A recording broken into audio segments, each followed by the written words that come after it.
Hello, Anastasia. I'm doing good. I'm very happy that you agreed to do this interview with me for PilatesBridge.com. And today I will introduce you to my community. I'm talking to Diane Lee, a physical therapist from Canada. She's well known for her clinical work on thoracic, lumbar, and pelvic floor and pelvic disorders and pain symptoms. And she's also one of the pioneers in the Diastasis Recti research and as well as an author of several books that we'll mention in just a little bit. Dan, just to kind of give you an opportunity to introduce yourself, can you just mention a little bit about who you are, what you work with, and how did you get started with the DRA research and all these things? Oh, sure. So I've been passionate about women's health for a long, long time. And what I started to see in the clinic is an increasing incident of women who weren't able to get their core function back by traditional training, whether it was in the gym or yoga, Pilates, that no matter how hard they worked, they still had this protruding abdomen and with or without back pain or incontinence or prolapse. And there was one woman in particular, Christy, who had a fairly high loaded job. She worked as a cable man installing cable for a TV company here. And she had a diastasis, and we just weren't able to help her to get better. And at the time, this was in 2006, and at the time the questions were all about, well, you know, what does the evidence say about when we should give up and go for an abdominal wall repair? So we started to wonder what were best ways to close the diastasis, assuming that that's what needed to happen in order for force closure, stability to happen in the abdomen. And how wide could the diastasis be before we should consider surgery? Those were the key questions we had in 2006. And I happened to be at a conference in the United States somewhere, I can't remember where now, where Paul Hodges was also presenting. And I showed him some of Christy's ultrasound video clips. And he basically looked at me and said, "What's that?" And because he'd never seen a woman with a significant DRA and the whole doming and the curl-up task. And when you looked at her linea alba on ultrasound, it just looked like there was nothing there. So he got very interested in the topic, and he gave me a grant from the Clinical Centre of Research Excellence at the University of Queensland. And over the next 6 or 7 years, we started to develop some protocols for investigating the behavior of the linea alba. And it was in the middle of this gathering the data, as these women were, some of them were getting better, that I started to realize as I was diligently measuring the linea alba, that as they were getting better, this thing was getting wider. And it really confused me because it was like, okay, this is supposed to close to get better. Why is it getting wider? And of course, the women always wanted to know, you know, what's my distance? What's the measure? I'm feeling good. My pain's going away. I'm not leaking as much. I can do more. This is awesome. And your number's getting wider. And it was like, it's the whole paradigm shift to realize that it wasn't about closing it. Transversus and the lateral abdominal muscles don't close the linea alba. They tense it. And so as long as you can generate tension, it feels like it's closed because you can't feel the gap anymore. Mm-hmm. But in fact, for a lot of these women, it's actually wider. So it took us about 5 or 6 years to actually develop correct research questions. We needed more clinical experience before we could ask the right questions. And so it's been quite an interesting journey. But my interest in helping moms after pregnancy goes back a long, long time. Thank you, Diane. Well, then I want to ask you, the second question is, well, why is it important to pay attention to the DRA? I mean, obviously, moms want to look good. That's all, you know, bathing suits and all that. You don't want to be asked if you're due any minute or something like that. But functionally, why is it important for the body to work with this issue, with this problem? So a couple of reasons. Most of the research for back pain and pelvic girdle pain has focused on the role of the abdominal wall and the thoracolumbar fascia, relationships between the abdominal muscles, the diaphragm, the pelvic floor. But it's given the assumption that there's anatomical integrity in the front that connects the left and right recti. And so the whole theories, all of Andre Vleming and Chris Schneider's theories around force closure and the force closure theories of the abdominal canister, have worked on the intention that you can connect the left and right side of your abdominal wall together. And no one's really looked at, well, what happens to pelvic girdle pain, to back pain, to control when you can't. Now, the diastasis is really interesting because you can have parts of the linea alba that are still quite functional, and that's usually the lower part of the abdomen. Around the umbilicus is where it tends to be more lax and softer, and then for about, I don't know, 2.5 inches above the umbilicus. And so parts of it can be functional and parts of it can be non-functional. And though there's no data yet to support this, my clinical experience suggests that depending on where the lack of tension is, those are the joints in your system you're going to have difficulty controlling. So if it's a high diastasis, your lower thoracic rings, so ribs on left and right side plus the vertebra they attach to, we call that a ring. So the lower part of your thorax and the thoracolumbar junction is where you're going to have difficulty controlling. If it's around the umbilicus, it'll be in the mid-lumbar spine. So say, for example, you're doing a short spine exercise or you're doing a roll up, roll down. You may find that the woman with the diastasis is unable to eccentrically lengthen or to relax their back muscles in that area. And so they kind of vault over that, they can't get a nice sequencing action of their spine because they're using a bracing strategy to try and stabilize that area because the brain has learned that they can't rely on the abdominal wall. Now, unfortunately, this whole condition is thought to be cosmetic by most medical plans or insurance plans, and there's not a lot of coverage in any country that I've found to help women with it. And yet there is an incredible amount of evidence, research evidence, that shows the abdominal wall is important for musculoskeletal health, for our urogynecological health, for our continence mechanisms, for pelvic organ support. So it isn't just about pain, it's about the future control, urinary continence control, pelvic organ support. It's related to all of it. There's only been one study that I know of that has looked at the incidence or prevalence or correlation between the diastasis and pelvic floor dysfunction, and that's one of Teresa Spitznagel in 2007, where she showed that 66% of women with a diastasis also have a pelvic floor associated dysfunction of either incontinence, painful intercourse, or loss of pelvic organ support.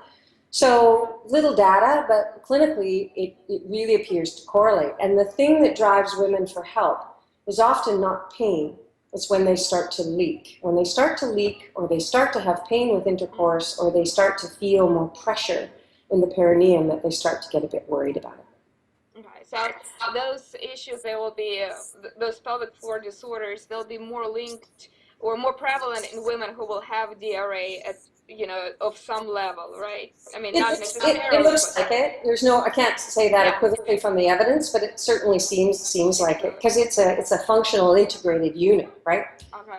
Yeah. Thank you. Well, some of the questions that I heard, like from the women and students, instructors, is, okay, well, we can do something maybe, once the DRA is there, or to prevent it from the very start. But for example, if a woman already had diastasis from previous pregnancy, can anything be done to prevent it or minimize it during her consecutive pregnancies? Yes. So again, the proper answer is it depends, because there's many reasons. We have to figure out, first of all, what is putting excessive tension on the linea alba and causing it to stretch. And it's not just the linea alba that stretches, it's the whole abdominal wall. So there's some studies that have shown that the width of rectus abdominis gets wider, linea alba gets wider, the whole thing gets distended. So there's no data, there's no evidence. This is the question, the million-dollar question everybody wants to know. So let's start with, if you don't have one at all, how do you not get it? And we don't know is the answer to that. But it seems to be that the longer your diaphragm to pelvic floor ratio is, so the more space you have vertically to accommodate the expanding uterus, the less the abdominal wall has to go anteriorly. And that makes sense from a physics perspective, that you're not going to have as much stretch. So that doesn't mean that tall women are exempt from having diastasis. You see them in tall women, but women who tend to brace with their diaphragm, like really bear down with their diaphragm, so this whole imprinting of the rib cage, excessive activation of the external oblique, where the diaphragm sort of gets pushed down into the abdominal canister, is not a good thing. So anything we can do to lengthen the trunk, to get the trunk nice and long, and to have the diaphragm and the pelvic floor creating space but not shutting off, I think is going to be helpful. Shorter women, women who don't have a lot of space and they're married to big tall guys. So I saw somebody yesterday, she's 5 foot tall and her husband's 6'7". Her first baby was 10 pounds. Now, 5 foot tiny petite gal is not meant to have a 10-pound baby, and she's going to stretch. So it depends again then on compliance of the abdominal wall. How well can it stretch? How well can your soft tissue accommodate the stretch? And that's going to relate to all sorts of things that I'm not sure we can address in physio or Pilates. They're going to be cellular physiology things, your genetic makeup. It's not just about hypermobile women. I've seen stiff women with diastasis. It's not about ethnicity. I've seen it in every ethnic group you can imagine. You see it in children, you see it in men, you see it obviously most common in postpartum women. So I know that doesn't really answer the question, but I think one of the things across the board that's common with both yoga and Pilates and good training is that we're going for length. We don't want to shorten the system as we strengthen it. We want to lengthen the system, and that's going to be helpful. The other thing that's helpful is being able to support the expanding abdomen through a good co-activation strategy using transversus in your pelvic floor, allowing space in the diaphragm. I don't think the transversus does not close the diastasis. In fact, it pulls it open. So the whole Julie Tupler thing is off the mark, because you can do 500 TA contractions a day and it won't close your diastasis. It just doesn't do that. It pulls it wide, and that's what you want it to do. So the transversus muscle inserts into the very posterior rectus sheaths, and they're very longitudinal, very linear fibers. So what we think is that transversus can help to prevent the diastasis or the linea alba from opening, but it doesn't close it. So if you just hang out on your belly when you're pregnant, if you just let your belly hang, maybe you're going to be in more trouble than if you support it. But all of this is just hypothesis, Anastasia. We don't know. There's no studies that have looked at it yet. Okay, thank you. Another question. I know I've seen this in your lecture, so maybe you can give us a couple of numbers. How prevalent is diastasis? I mean, like percentage-wise, from what your research? So my research doesn't actually look at prevalence, but there is a gal in Australia right now who's doing a study looking exactly at that. All the women coming through the maternity ward in the hospital in Perth are having the linea alba, the interrecti distance measured. So we should have over the next couple of years some prevalence data. Gilliard and Brown in a study in, I'm going to say 98, but I might be wrong with that, report that 100% of women have a separation of the interrecti distance that's greater than the numbers proposed by Beer and their group in their 3rd trimester. Everybody opens, and it makes sense. So we don't want to freak women out and thinking, oh, you know what, I've got a separation here, this is a diastasis. It's just a normal accommodation of the abdominal wall. Everyone does. Up to 8 weeks, according to Yvonne Coldren, postpartum, and according to the Liao group in Taiwan, even up to 6 months, that distance can be wider. It's not a bit of elastic band. It doesn't just snap back the moment that you deliver. The key thing to watch for in Pilates when women are coming back is not just whether they can recruit transversus in the deep muscle system, is what's the balance between the EO, the external oblique, and the IO. So if you put your thumbs on the infrasternal angle like this, and they do a short head and neck curl-up task, if that infrasternal angle is widening like this, the rib cage is widening, the internal oblique is dominating the external oblique. One's pulling harder than the other. And I've seen women with the IO, it perpetuates, it keeps pulling it apart. So if we give them cues to maintain that angle, So don't let your rib cage widen. So imagine the lower ribs like Venetian blinds, slowly close the Venetian blinds, but don't widen them. And so you're working the synergy of all the abdominal muscles. I've seen women be able to narrow their 3.5 centimeter diastasis down to normal distances. Okay? So it's all about being able to retrain optimal synergistic activation of all the abdominal muscles. Some women are EO dominant and they're pulling it apart with their external oblique, right? So we can't say ever that there will be a recipe or a protocol for a woman or a man or a child who has diastasis. It can be about excessive intra-abdominal pressure. It can be about excessive myofascial tension, pulling.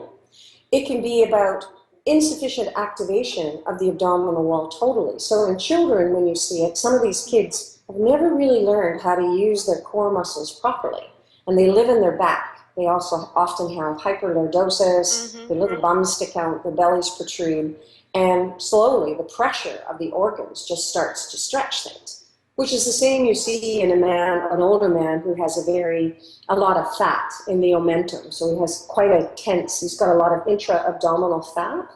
That's the same mechanism, right? So the little kid, the child, we have to do neurotraining and teach them how to use their abdominal wall better. That takes longer than the postpartum woman who has just forgotten how to use it well because of the 9 months of the stretch. And then there's the guy with the big fat omentum. That's never going to go away until he loses the intra-abdominal fat. All right? So if you have a diastasis after your first pregnancy and you want to get pregnant again, you need to take a good 4 to 6 months to get the patterns of activation of the abdominal wall and pelvic floor and diaphragm better.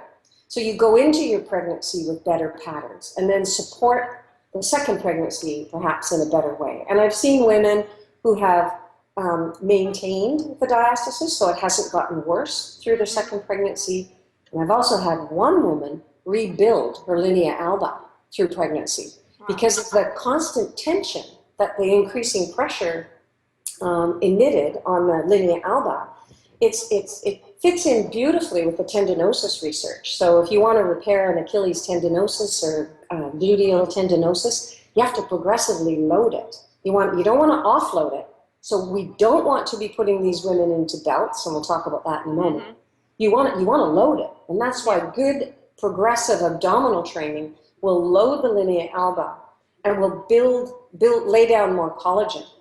It's not inflamed. There isn't any inflammation here. So the whole premise of let's offload the abdominal wall, like close it, brace it, so it can heal, is totally wrong thinking. There's nothing to heal. We want to load it to strengthen I know we're kind of running low on time, so I just have a couple of last minute questions.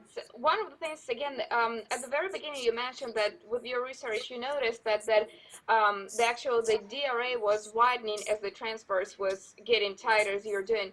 So this is something that would normally happen in all the patients, or because once fascia linea alba is stretched out, you can't really put it back, right?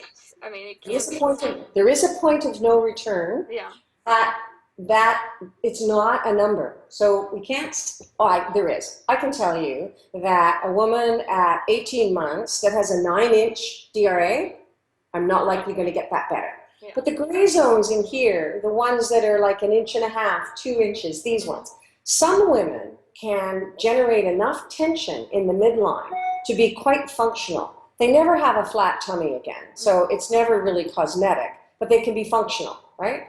Other women with the same distance, they can't. And this is where I use the ultrasound a lot to sort of help me guide this, but you would just be relying on your fingers. If you're pretty sure that they are activating their transversus and their internal oblique quite well, and yet you still can't feel any tension in the midline, and they still have difficulty controlling, say, the middle of their lumbar spine or their upper wings when you do resisted rotation. So if you put a resisted load in rotation, the low back goes all over the place, they can't stop the lower thorax from moving, and yet you're pretty sure that they're activating as best they can, it means that they're not going to be able to. So at that time, that's the time for a referral to a plastic surgeon. Okay. Now, Dr. Diane Lee is the plastic surgeon who I've been working with here in Vancouver, and he's actually changed his surgical procedure based on our work together. What a lot of plastic surgeons will do is they will just use non-absorbable sutures, which is what you want. I mean, you don't want this thing to come apart, so why put something absorbable in there? Non-absorbable sutures, and they only tack the ventral rectus sheaths together. So they don't cut out the bit in the middle, it's still there, but they often only attach the ventral sheaths. So transversus is still not attached. It's still detached deep in there, and it's only the EO and the IO that are there. So what Dr. Diane Lee has been doing now is taking up the tension in both the posterior rectus sheaths and then the anterior rectus sheaths. So really doing more of an anatomical repair of the whole thing. You don't want it overlapped. I've seen 2 women where the recti have been overlapped. They have a heck of a time breathing. They really can't expand enough, right? So just the posterior sheath is important. The ventral sheath is important.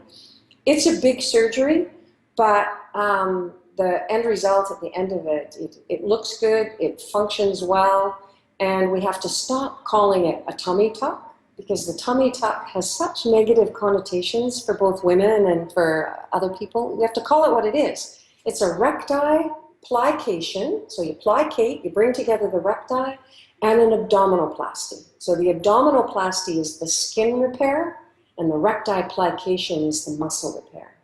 So if we start using the terms and the words that it really is, then it sounds, it's more accurate, right? Yeah. We're not tucking the tummy into anything, right? It's not a good term. No, I agree. And then maybe we'll start to get some funding for it somewhere. Yeah, it will sound more medical and less plastic surgical, right? Exactly.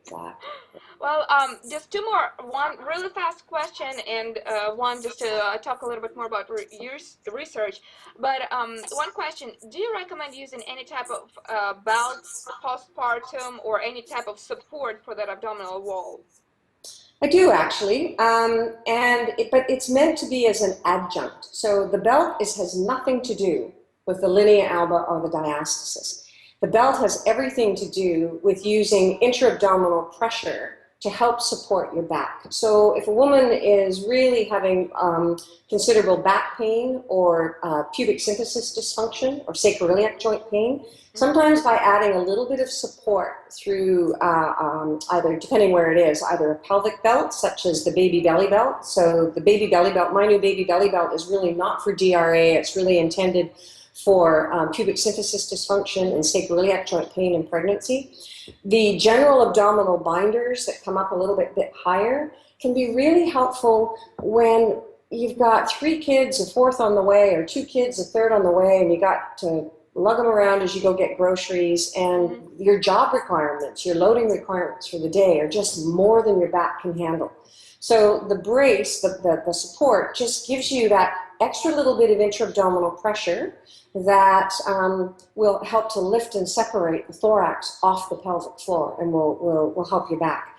In the immediate postpartum phase, I do believe in binders. I think that in that first 2 to 3 weeks, as everything is starting to shrink down, your pelvic floor is healing, it's just nice for your brain to have some kind of knowledge as to where's my thorax supposed to live over my pelvis. And with a little bit of support and help to get your viscera back up into your thorax, because you deliver your baby, your guts drop down and your diaphragm goes with it. And so often postpartum women have a diaphragm that's too low. And that's why I love downward facing dog or inversions or getting your bum up. Start training your pelvic floor with your butt up higher than your diaphragm. Weight it. Get upside down on your inversion table or your, get them upside down somehow in your Pilates equipment. Yeah, you can do it on Cadillac, just hang them upside down as long as they're Yeah. Start working the pelvic floor in that position. Load the diaphragm and get all the viscera back up sort of where it's meant to be. So that's the intention or the purpose of, I think, of a brace. Doesn't replace exercise by any means or training by any means, but it can help. Okay. And the last one, I just want to ask you about where can people learn more from you? What resources can you recommend just to learn more on the subject? Books, online resources, anything like that, if you could mention a couple. So on the babybellybelt.com website, so babybellybelt.com, I've got a whole section there on diastasis, exercises for diastasis and how you assess for it. So that's where you'll find some resources, at least on what I've been doing. The research that Paul Hodges and I have done over the last 6 years is currently in the submission phases to journals, and so we haven't got it accepted yet, but if you follow me on Facebook, you will certainly hear about it when it gets accepted, and so there will be the evidence for that. There's a couple other researchers, people who are doing some research on diastasis, so we'll see some evidence coming out in the next 5 years. But as far as an online place to go where you will get advice that's consistent with what we feel is what the linea alba should be doing. Other than that, there isn't one. I'm not a believer in some of the work of the Julie Tupler program. It's not evidence-based. The premises don't make sense with respect to the evidence. And I'm not saying that women don't get better with that program, but it sort of is the antithesis of what we're trying to educate women with. Okay, well, thank you so much. So I guess we'll be waiting for your research, and we'll make sure to follow you on your blog and Facebook and things like that on your website. But thank you so much, Diane. Thank you. Thank you.